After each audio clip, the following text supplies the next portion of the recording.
ब्रेकनंतर news प्लॅनेटमध्ये आपल्या सगळ्यांचं पुन्हा एकदा स्वागत। उल्हासनगर महापालिकेत महापौर कुणाचा असा प्रश्न पडला असेल तरी या राजकीय घडामोडींवरती लक्ष द्या, कारण या सर्व घडामोडींमध्ये वंचितकडून निवडून आलेले सुरेखा सोनावणे आणि विकास खरात या दोन नगरसेवकांनी उपमुख्यमंत्री एकनाथ शिंदे यांना त्यांच्या मुंबईतल्या निवासस्थानी भेट घेऊन आपल्या पाठिंब्याचं पत्र सुपूर्द केलं। डोंबिवलीचे खासदार डॉक्टर श्रीकांत शिंदे यांच्या उपस्थितीमध्ये हा कार्यक्रम पार पडला आणि त्यामुळे उल्हासनगरमध्ये महापौर बनवण्याच्या वाटेवर शिवसेनेनं एक पाऊल पुढे टाकल्याचं दिसतंय। उल्हासनगर महापालिकेमध्ये 78 जागांपैकी शिवसेना आघाडीनं 36 आणि भाजप आघाडीनं 37 जागा जिंकल्या, तर या महापालिकेमध्ये बहुमतासाठी 40 जागांची गरज आहे। याच जागा आता वंचित, काँग्रेस आणि अपक्षांच्या मदतीनं भरून निघणार आहेत। शिवसेनेनं अगोदरच 2 अपक्षांचा पाठिंबा मिळवलाय, तर वंचितच्या 2 नगरसेवकांनी उपमुख्यमंत्री एकनाथ शिंदेंची भेटही घेऊन पाठिंबा जाहीर केल्यानं बहुमताचा जादुई आकडा गाठता आलाय। प्रभागाच्या सर्वांगीण विकासासाठी तसंच दलित वस्ती सुधार योजनेच्या माध्यमातून आपल्या प्रभागातील कामं करण्यात यावीत यासाठी हा पाठिंबा देत असल्याचं त्यांनी यावेळी उपमुख्यमंत्री शिंदे यांना सांगितलं।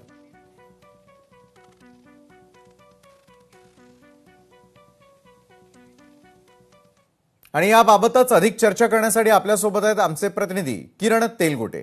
किरण, उल्हासनगरमध्ये एक वेगळ्या प्रकारचं राजकारण उदयाला येत असल्याचं आपल्याला स्पष्टपणे दिसतंय की एका बाजूला शिंदेंना त्या ठिकाणी आपला महापौर देण्यासाठी लागणारी जी मॅजिक फिगर होती, त्याच्यासाठी लागणारा जो पाठिंबा होता, त्यासाठी वंचितच्या 2 उमेदवारांनी त्यांना प्रत्यक्ष भेटून आपल्या पाठिंब्या संदर्भातलं पत्र देखील देऊन टाकलं। आता महापौर कोण होणार?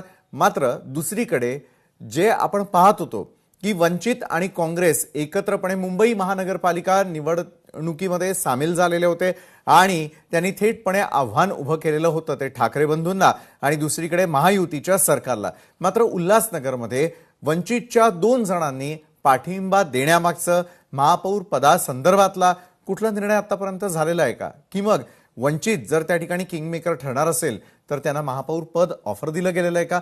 इनसाइड स्टोरी काय किरण तेलगोटे? विशाल सर, उल्हासनगर शहरामधली ही जी निवडणूक आहे अत्यंत महत्वाची आणि चुरशीची जी लढत आहे या शहरामध्ये झाली होती आणि शिवसेना, शिंदे गट, साई पक्ष आणि टीओके यांची एकूण जर आपण बेरीज पाहिली तर या ठिकाणी 27 जे आहे 37 जे आहेत ती या ठिकाणी होते आणि त्यानंतर भाजप या ठिकाणी स्वबळावरती लढलेला आहे। यांची देखील एकूण जे जागा आहेत त्यांनी देखील 37 जागा आहेत ते जिंकलेल्या आहेत आणि या दोघांमध्ये जे आहे ते आता अटीतटीची जी लढत आहे, इकडे त्याची जी बहुमताचा आकडा जो गाठण्यासाठी दोघांचे शर्तीचे जे प्रयत्न आहेत ते सुरू केलेले आहेत। मात्र या सर्व निकाल लागल्याच्या नंतर ज्या घडामोडी घडल्या त्यामध्ये शिवसेना शिंदे गटाने वंचित बहुजन आघाडीचे जे 2 नगरसेवक निवडून आलेले आहेत त्यांना आपल्या गळाला लावलेला आहे। त्यानंतर एक अपक्ष आहे आणि साई पक्षामधला जो त्यांच्या महायुतीमधला जो घटक पक्ष आहे त्याला देखील गळाला लावून जवळजवळ 40चा जो म्हणजे बहुमतासाठी असणारा आकडा जो 40चा आहे तो त्यांनी पार केलेला आहे आणि यामुळे आता महापौर जो आहे तो शिवसेना शिंदे गटाचा बसणार अशी जी चर्चा आहे या एकंदरीत जे गोळाबेरीज आहे यातून होते। मात्र वंचित बहुजन आघाडीनं जो पाठिंबा दिलेला आहे तो अटी आणि शर्तीवरती दिल्या आहे अशा प्रकारची चर्चा आहे। कुठल्या अटी आणि शर्तींवरती हा पाठिंबा देण्यात आलेला आहे हे आपल्याला कळू शकले का किरण?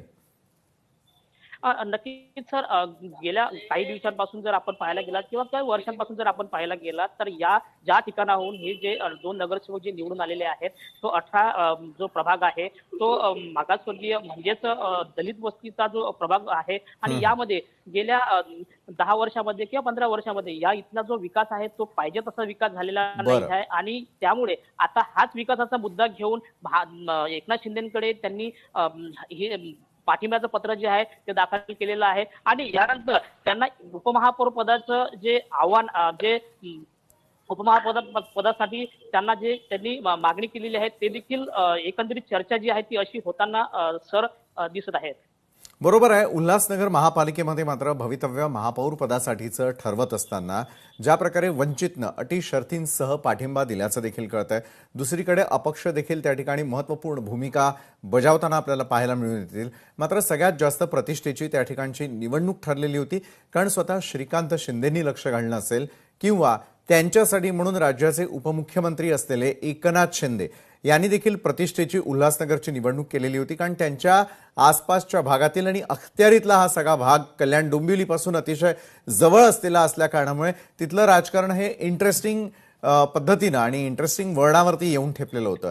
आज जरी एका बाजूला पाठिंबा देण्यात आलेला असला तरी पुढच्या काळातले ट्विस्ट अँड टर्न्स काही येऊ शकतात का, किरण?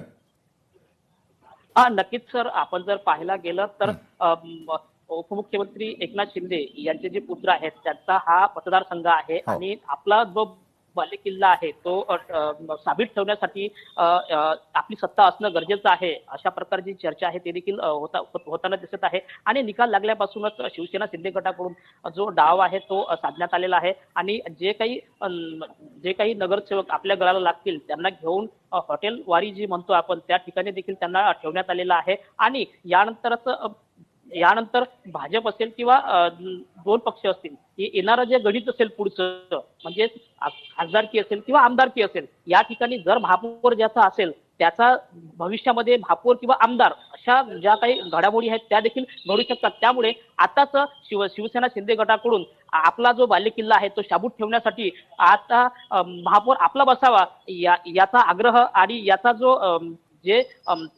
एकंदरीत आपण पाहायला गेलं तर त्यांनी आपला जो बालेकिल्ला आहे तो राखला.